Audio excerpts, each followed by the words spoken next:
everyone. Welcome to Bodz TTTV. Today, I will be sharing with you 3 tips kung paano natin kukunin yung mga pictures na no copyright sa Microsoft Word, sa Google Image, at saka yung mga no copyright videos sa YouTube. Kung hindi ka pa nakapag-subscribe, i-click subscribe para maging updated ka sa mga videos na i-upload ko. So, ito yung una natin gagawin, no copyright pictures na kukunin natin using the Microsoft Word. Okay, open tayo ng document. At saka, click natin yung insert at yung online pictures. Dito na tayo sa ating search box. So, magsisearch lang kayo kung ano yung gusto nyong i-search. Paano yung no copyright? Okay. So, click Creative Commons only. So, yun. No copyright na yung mga pictures na yan. So, itong mga pictures na to, pwede itong gamitin sa inyong mga content, sa inyong mga modules, sa inyong mga learning materials para hindi tayo maging mga copyright strike. So, pipili pa kayo kung anong gusto nyong piliin, basta yung Creative Commons only na no copyright na mga pictures ang gagamitin ninyo o ang kukunin ninyo. I-double click nyo lang, punta na yan dito sa ating document. I-send to back lang natin kasi para para ma-move. And then, we will add another picture. So, basta na-click yung Creative Commons, walang problema yon.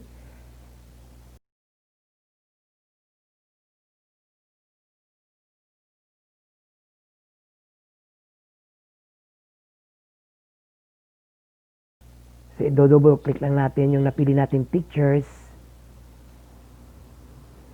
At yan, nandyan na yung pictures na yan. Okay, so ito, yung dalawang pictures na ginamit ko na walang copyright na violation. Okay, so ganyan yan. So, tapos na natin ito. So, let's go to the second one. Ito yung pangalawa, yung no copyright sa Google Image. So, open natin yung Google. You click natin yung images. And then, dito tayo sa search box. So, magsa-search lang tayo kung ano yung gusto natin i-search. Ang sa akin, yung nature. Click natin yung nature. At yan, makikita na natin yung iba't ibang lawa ng nature. Now, paano maging no copyright? O, click yung tools. Punta tayo sa usage rights. And then, i-click natin yung label for reuse. Okay? So, dito na tayo sa mga images na labeled for reuse. So, ito na yung mga images na no copyright na pwede natin gamitin. Okay? So, maghanap pa tayo ng iba. So, I will click waterfall. So, ito yung mga waterfalls.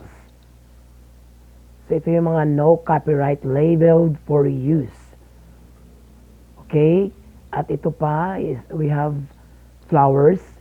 Pwede itong gamitin ninyo sa inyong mga presentations, sa inyong mga videos, sa inyong mga content. Kung anong gusto nyong gagawin dyan sa mga pictures na yan. Yun ay mga no copyright pictures.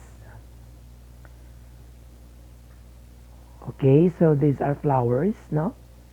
Na pwede natin gamitin. So last is yung mga beaches. Kasi maganda din yung background natin yung mga beaches. Especially yung mga white sand, no? Diba?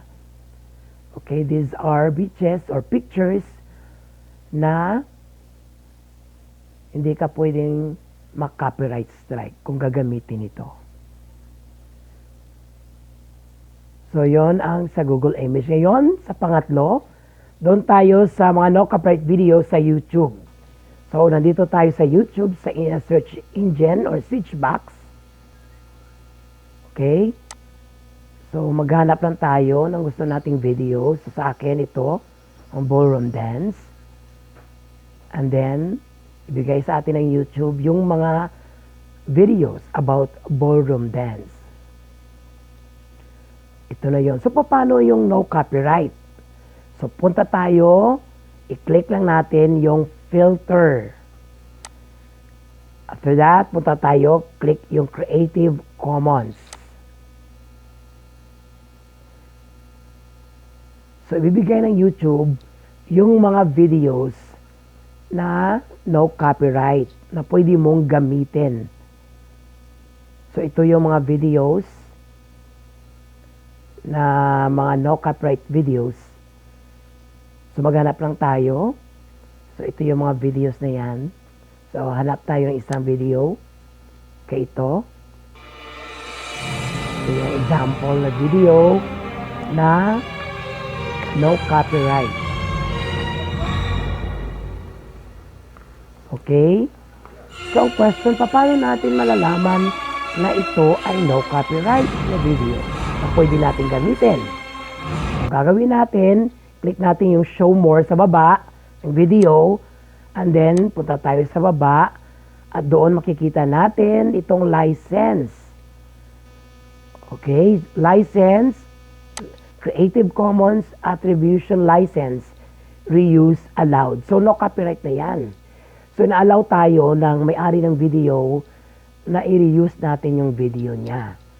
Pwede natin gamitin sa ating mga content.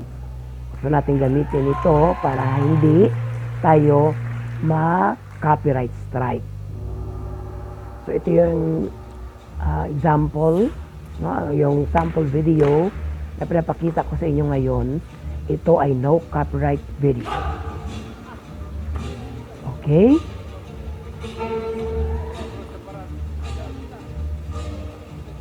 Kita natin. Okay, hanggang sayaw. Okay. So much for that. So, dyan tayo nagtatapos. Thank you for watching. I hope nakatulong ang video na to sa inyo. Kung hindi ka pa nakapag-subscribe, you click subscribe. At then yung like. And then your comments below. And if gusto nyo shout out. And if you have suggestions, katanungan, sa baba lang po. Maraming salamat po.